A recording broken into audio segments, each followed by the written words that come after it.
मेरे मित्रों, आप सभी का बहुत बहुत स्वागत है।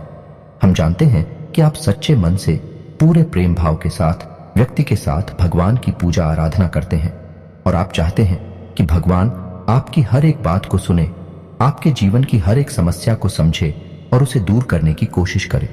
लेकिन क्या आपको सच में यकीन है कि आपके द्वारा की गई पूजा सफल होती है? भगवान आपकी बात को सुन रहे हैं और आपके जीवन से कष्ट दूर हो रहे हैं। जी हाँ दोस्तों, तो आज के इस वीडियो में हम इसी विषय पर बात करेंगे कि आपको कैसे पता चलेगा कि आपकी भक्ति सफल हो रही है। जैसे कि सावन के इस पवित्र महीने में हर इंसान भगवान भोलेनाथ की भक्ति कर रहा है किसी न किसी रूप में। तो आपको कैसे यकीन कि भगवान भोलेनाथ आपकी हर एक बात को सुन रहे हैं, आपकी भक्ति से प्रसन्न हो रहे हैं? अब कुछ लोग ऐसे होंगे जो यह कहेंगे कि हम भगवान के सच्चे मन से पूरे भक्ति भाव के साथ पूजा आराधना कर रहे हैं, तो भगवान हमसे पसंद क्यों नहीं होंगे? बात बिल्कुल सच है, भगवान को प्रसन्न हो जाना चाहिए। लेकिन दोस्तों, हम जैसा कि आपको पिछले वीडियो में बताया था कि भगवान कोई इंसान नहीं है जो आप हो प्रत्यक्ष रूप से देखकर आपके भाव को समझकर आपसे प्रसन्न हो जाएंगे। भगवान एक शुद्ध सकारात्मक सर्वोपरि ऊर्जा है और जब आप भगवान की पूजा आराधना करते हैं, अपने आप को भगवान के सामने समर्पित करते हैं, तो असल में आप उस ऊर्जा को अपनी ओर आकर्षित करना चाहते हैं और इसी को हम कहते हैं कि भगवान की कृपा हमें मिलने लगी है। लेकिन दोस्तों, इस संसार में केवल भगवान किसी ऊर्जा कार्य नहीं करती है और प्रकार की नकारात्मक ऊर्जा भी हमारे आसपास हमें भी रखती है, जो हमें दिखाई तो नहीं देती है लेकिन हमारे पुण्य कर्म को हमेशा सोचते रहती हैं, या यूं कहें कि हमारे द्वारा किए जाने वाले अच्छे कर्मों को सूखती रहती हैं और कभी कभी हमें सत मार्ग से भटकाने का कार्य करती है। क्योंकि जब हम अपने मार्ग से भटकेंगे, कुछ न कुछ ऐसा कर बैठी अनजाने में ही सही है जो गलत है, उसी से उन शक्तियों का नकारात्मक ऊर्जाओं का पोषण होता है। कहने का मतलब यह है कि आपने भगवान की पूजा की और भगवान ने आपको आशीर्वाद दिया। इतना सीधा खेल नहीं है, बीच में कई और प्रकार की नकारात्मक शक्तियां कार्य करती रहती हैं जो बाधक का काम करती हैं। अब कैसे दोस्तों, आपने सुना होगा कि किसी के ऊपर पितृ दोष लगा है, किसी के ऊपर ग्रह दोष है, वास्तु दोष है या अन्य किसी प्रकार का दोष लगा हुआ है। अब यदि आपके ऊपर कोई दोष लगा हुआ है और आप पूरे भक्ति भाव से भगवान की पूजा आराधना भी कर रहे हैं, तो आपसे अनजाने में ही कुछ ना कुछ ऐसे कार्य अवश्य हो जाएंगे जो आपकी भक्ति के इतनी ही पूजा आराधना करें। भगवान आपसे प्रश्न नहीं होने वाले हैं, या यूं कहें कि ऊर्जा आपकी ओर आकर्षित होने वाली नहीं है। तो अब ऐसे में आप क्या करें? तो दोस्तों, आप बिल्कुल भी चिंता ना करें। आज के इस वीडियो में हम आपको 9 ऐसे संकेत बताने जा रहे हैं जो पूर्ण रूप से शास्त्रों में वर्णित हैं और प्रमाणिक हैं। इन संकेतों से आप यह आसानी से पता लगा लेंगे आपकी भक्ति सफल हो रही है, भगवान आपसे प्रसन्न हो रहे हैं। दोस्तों, हमारे वीडियो थोड़े से लंबे हो सकते हैं, लेकिन हम अपने वीडियो की क्वालिटी के साथ कोई समझौता नहीं करते हैं। हर एक ज्ञान की बात पूरे विस्तार से बताने की कोशिश करते हैं। धन्यवाद इंसान को संपूर्ण ज्ञान प्राप्त हो जाता है, और जो अभी रोते हैं, या यूं कहें कि जिनके ऊपर नकारात्मक शक्तियां हावी होती हैं, उन्हें शॉर्टकट लेने के चक्कर में और ज्ञान कभी भी प्राप्त नहीं हो पाता है। तो ऐसे ही लोग हमेशा इस प्रकार की शिकायत करते रहते हैं कि वीडियो छोटा बनाई है। छोटा बने दोस्तों, आप खुद ही समझ गए कि यदि हम रामायण को समझना चाहते हैं तो हमें कम से कम लगातार अध्ययन करते हुए 24 घंटों का समय तो देना ही पड़ेगा, तब तो हमें रामायण समझ में आएगी। अब कोई कहे कि इसे शॉर्टकट में समझा दीजिए, तो कैसे समझा पाएंगे? उस कहानी का सार तो कभी बता नहीं पाएंगे, मूल भाव तो कभी बता नहीं पाएंगे। तो यह भी कुछ ऐसा ही है दोस्तों, आपको अपना समय थोड़ा बहुत तो देना ही होगा। आप अपना समय देंगे, बदले में आपको बहुमूल्य जानकारी प्राप्त होगी, जिस जानकारी का उपयोग करके आप अपने जीवन की दशा और दिशा दोनों ही बदल पाएंगे। जी हाँ दोस्तों, जो लोग संकेत हम आपको बताने जा रहे हैं, यदि आपके जीवन में ये संकेत दिखाई नहीं दे रहे हैं और आप लगातार भगवान की पूजा करते जा रहे हैं, भक्ति में रहते हैं, तो आपको क्या उपाय करने हैं जिससे आपके आसपास नकारात्मक ऊर्जाओं का जो वातावरण बना है वह दूर हो जाएगा और आपके ऊपर भी भगवान की कृपा आने लगेगी।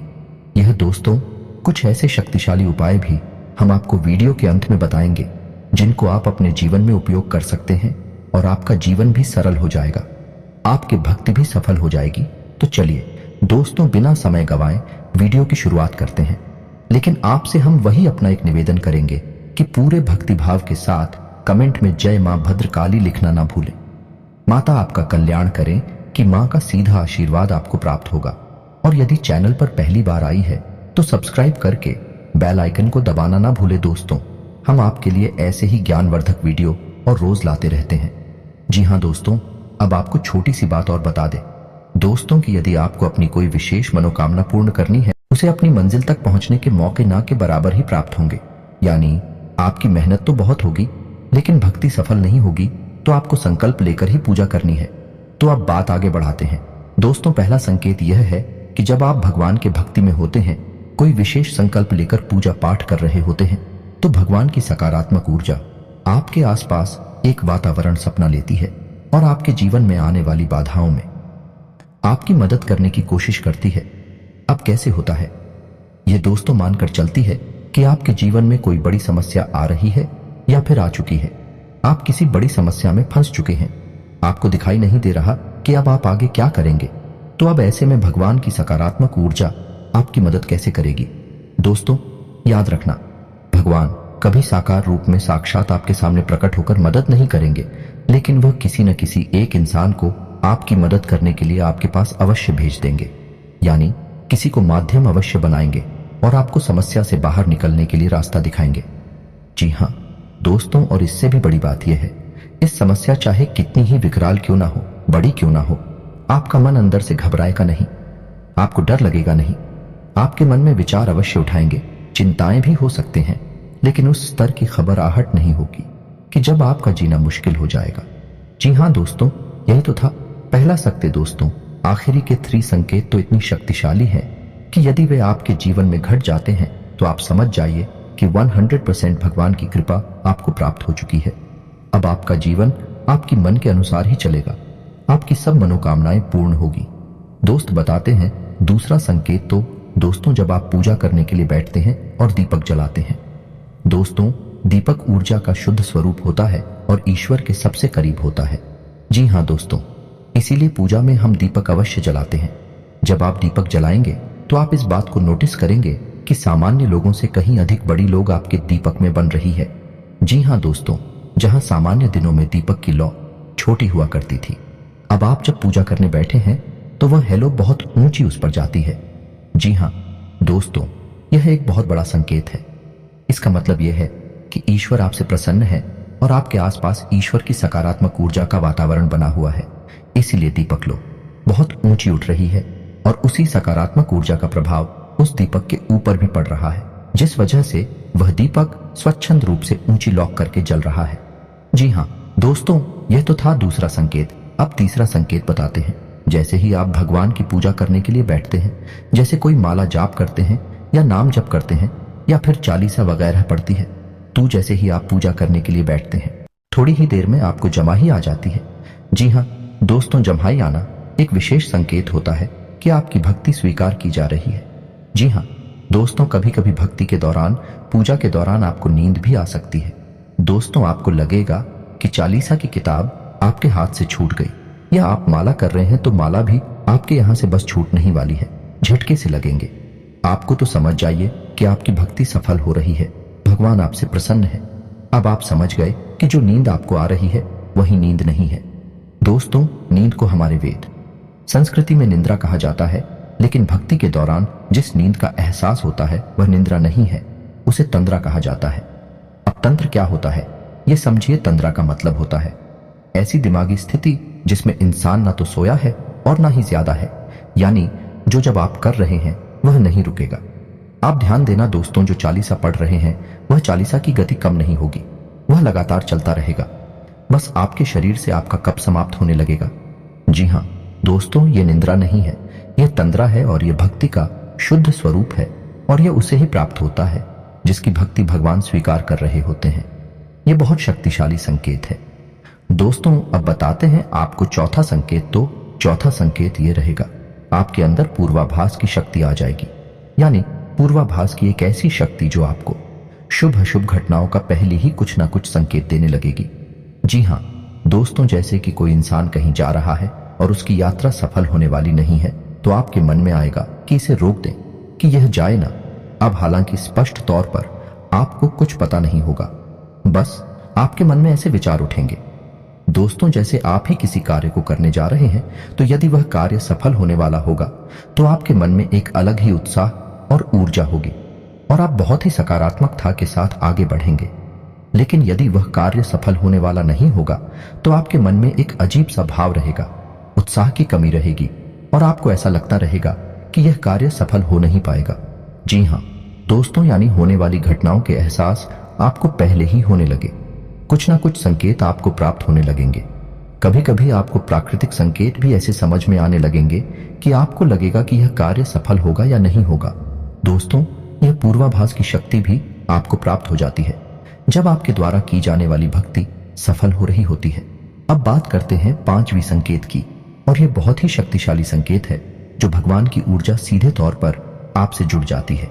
यानी आपका मन बहुत ही सच्चा और पवित्र है और आपके और भगवान के बीच में कोई बाधा नहीं है, कोई भी दोष या नकारात्मक ऊर्जा नहीं है। तब यह संकेत दिखाई देता है। जी हाँ दोस्तों, आप भगवान की भक्ति कर रहे हैं तो भगवान आपको नींद में सीधे तौर पर संकेत देना शुरू कर देते हैं। यानी कि भगवान का कोई ना कोई पति है, आपको सपने में दिखाई देगा।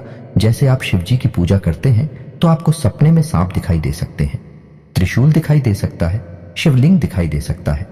ऐसे में भगवान भोलेनाथ की तस्वीर या मंदिर दिखाई दे सकता है। यानी शिव जी से जुड़े हुए संकेत आपको सपने में दिखाई देंगे। आपको बहुत अच्छा लगेगा। लेकिन दोस्तों, आपको एक सावधानी रखनी है कि जब आपको ऐसे सपने आए तो आप इन सपनों के बारे में किसी से कोई चर्चा ना करें। यह संकेत आपके लिए बने हैं, किसी और के लिए नहीं। भगवान आपकी भक्ति से खुश हो रहे हैं तो भी आपको संकेत दे रहे हैं, तो आपको इन संकेतों को अपने तक ही रखना है और यह मान लेना है कि अब आप सही दिशा में जा रही हैं, आपकी भक्ति सफल हो रही है। जी हाँ दोस्तों, अब बात करती हैं छठी संकेत की। तो छोटा संकेत ऐसा है जो कि आपके आसपास की सकारात्मक वातावरण के प्रभाव को दिखाएगा। जी हाँ दोस्तों, यह कैसे होगा कि जो लोग आपके और विरोधी हुआ करते थे, किसी बात में आपकी सहमत नहीं हुआ करते थे, जब भी आप उनके सामने जाते थे तो किसी बात को लेकर लड़ाई झगड़ा या बहस हो जाया करती थी, अब अचानक उन लोगों का मुंह बंद हो जाएगा। आपके सामने उनकी भूलने की हिम्मत ही नहीं होगी। आपका तेज, आपकी पॉजिटिव एनर्जी इतनी शक्तिशाली होगी, ऐसी नकारात्मक लोगों का मुख्य अपने आप ही बंद हो जाएगा। चाहे आपका कार्यस्थल हो, चाहे आप नौकरी करते हो, चाहे आप व्यापार करते हो। हाँ, एक जगह पर आपके विरोधी निष्क्रिय होने लगेंगे। उनके द्वारा की जाने वाली षड्यंत्र नकारात्मक गतिविधियां असफल होने लगेगी। आपकी सफलता के मार्ग में जो बाधा वह खड़ी करना चाहते हैं, वह अपनी हर काम में असफल होने लगेंगे। और कभी कभी तो ऐसा तक देखा गया है दोस्तों कि जिस इंसान की भक्ति बहुत प्रबल होती है, भगवान उसे बहुत प्रसन्न होते हैं, तो ऐसी इंसान के विरोध में जब कोई इंसान जाता है तो अनायास ही उसके जीवन में कई परेशानियां आने लगती हैं और वह अपनी परेशानियों में उलझ कर ही रह जाता है, आपके बारे में विचार तक नहीं ला पाता। जी हाँ दोस्तों, है यानी भगवान साक्षात आपकी मदद करते हैं कि भगवान की सकारात्मक ऊर्जा आपको चारों तरफ से घेर कर रखती है और कोई भी नकारात्मकता अब आपके ऊपर हावी नहीं हो सकती है। जी हाँ दोस्तों, ये बहुत ही शक्तिशाली संकेत है। आपको ये महसूस हुआ है या नहीं? आप कमेंट करके बताइए। अब बात करती है आखिरी के दिन संकेत, और यह इतने शक्तिशाली संकेत हैं दोस्तों। यदि ये 3 संकेत ही आपके जीवन में दिखाई दे रहे हैं, इनमें से एक भी आपके जीवन में दिखाई दे रहा है, तो आप समझ जाइए कि आपकी भक्ति सीधी मार्ग पर जा रही है और आप भगवान की शरण में जा चुकी है। आप भगवान के सामने एक छोटे बालक के समान महसूस करेंगे। आपको ऐसा लगेगा कि जैसे याप का बहुत बड़ा हमदर्द आपके सामने खड़ा है और आपके आंसू निकलते रहेंगे। ये दोस्ती बहुत बड़ा प्रतीक है कि भगवान सीधे तौर पर अब आपसे जुड़ चुके हैं। अब आपकी हर तकलीफ भगवान के हाथों से दूर होने वाली है। जी हाँ दोस्तों, अब आप हमें कमेंट करके बताइए कि क्या कभी आपके साथ इनमें से कोई एक संकेत दिखाई दिया है, खास तौर से आखिरी के यह 2 संकेत, क्योंकि अभी 9वां नंबर का संकेत बताना बाकी है। दोस्तों, आप हमें कमेंट करके बताना कि क्या आपके साथ कोई ऐसा संकेत कभी हुआ है। क्या आपको लगता है कि आपकी भक्ति सफल हो रही है? हमें जानकर बहुत अच्छा लगेगा, तो कमेंट करके अवश्य बताइए। दोस्तों, अब बताते हैं आपको 9वां संगीत, तो ध्यान से सुनिए। दोस्तों, आप भगवान की पूजा कर रही हैं, आपने भगवान के ऊपर पुष्प अर्पित करे हैं, माला चढ़ाई है। अचानक ऐसा होता है कि पूजा करने के दौरान भगवान की मूर्ति से कोई पोस्ट नीचे गिर जाता है आपकी, और यह बहुत बड़ा संगीत है। या फिर ठीक इसी प्रकार का एक और संकेत भी हो सकता है कि आप मंदिर गए हैं, भगवान के सामने अपने हाथ जोड़े पूजा पाठ की प्रार्थना की और पुजारी ने आपको प्रसाद दिया और साथ में उस पर भी आ गया। जी हाँ दोस्तों, ऐसा नहीं है कि उसने जानबूझकर पोस्ट आपको दिया है। उस पर भगवान के चरणों से होकर आया है, लेकिन भगवान की इच्छा से ही आया है, तो आपके हाथ में प्रसाद के साथ साथ उसमें भी आ गया।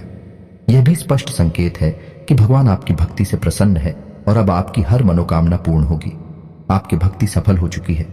जी हाँ दोस्तों, यह संकेत बताते थे कि भगवान आपसे प्रसन्न है कि नहीं, लेकिन हो सकता है कि किसी इंसान के जीवन में यह संकेत घटित ही ना हुए हो। लगातार भगवान की पूजा पाठ करता चला जा रहा है। ऐसा हो सकता है दोस्तों, बहुत लोगों के साथ ऐसा होता है, क्योंकि इस संसार में जैसे सकारात्मक ऊर्जा होती है, वैसे ही नकारात्मक ऊर्जा भी होती है। दोस्तों, आप माने या ना माने, लेकिन ऐसा होता आवश्यक है। यदि सफेद रंग है तो काला भी है, दिन है तो रात भी है, तो सकारात्मक है तो नकारात्मक भी है। चाहे हम उन्हें कोई भूत कहे, प्रेत कहे या अन्य प्रकार की बातें करें, यदि किसी इंसान के ऊपर इस प्रकार की बाधा है और उस इंसान को भगवान की भक्ति प्राप्त नहीं हो पा रही या बाधाएं आ रही हैं, भक्ति सफल नहीं हो पा रही है, तो उसे क्या करना चाहिए? दोस्तों, वीडियो की लंबाई बहुत अधिक हो रही है। हम आपको इस विषय पर अगले वीडियो में बताएंगे कि आप भगवान के लिए अपनी भक्ति को कैसे सफल बनाएंगे। कौन से हैं वह शक्तिशाली मार्ग जिन्हें आप चुनकर अपनी हर एक बाधा को समाप्त कर पाएंगे, नकारात्मक शक्तियों को छेड़ कर पाएंगे और भगवान तक आपकी पहुंच हो जाएगी। दोस्तों, आपकी भक्ति भी सफल हो जाएगी। यदि आपको इस विषय पर वीडियो चाहिए तो आप कमेंट करके हमें बताएं। हम कल ही आपके लिए एक वीडियो इस विषय पर बनाकर दे देंगे। दोस्तों, जब आप कमेंट में हमसे बात करते हैं या फिर कुछ हमसे मांग करते हैं कि इस विषय पर वीडियो बनाई है, उस विषय पर बनाई है, तो हमें बहुत अच्छा लगता है। दोस्तों, हम यही तो चाहते हैं कि हमारा आपसे सीधा संपर्क हो जाए और हम आपके जीवन की हर एक समस्या का समाधान निकाल लें। मैं आपकी मदद करें। तो दोस्तों, उम्मीद है कि हमारे द्वारा दी गई जानकारी आपको पसंद आई होगी। आप इस जानकारी का उपयोग अपने जीवन में करके अपने जीवन को सफल बना पाएंगे। इसी के साथ आज का वीडियो समाप्त करते हैं। कमेंट में पूरे भक्ति भाव के साथ जय मां भद्रकाली लिखना ना भूलें। यदि वीडियो पसंद आया है तो एक प्यारा सा लाइक भी अवश्य करें। मिलते हैं अगले ज्ञानवर्धक वीडियो में। तब तक के लिए धन्यवाद।